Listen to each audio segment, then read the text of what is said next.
Sa lalaki, pampabuka tawag dyan. Ano? Natabihin ko. Bumangon.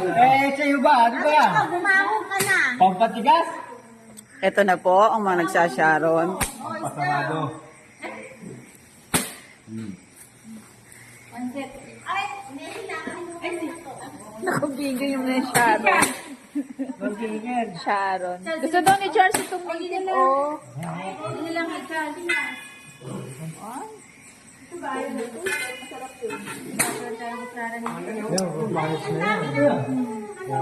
Ang dami ng plastic. Ulam mo yun. Ano ba yun? Manok? Ano ba yung chicken? Ito, masarap to. Ano yun? Magigilat. Pansit lang kasi paborito ko eh. Ano ba? Wala ko ni manok? Nakabali na lang. Okay na. Ano mo na? Sige, go. Ikaw ba, Abay? Ay, salbahe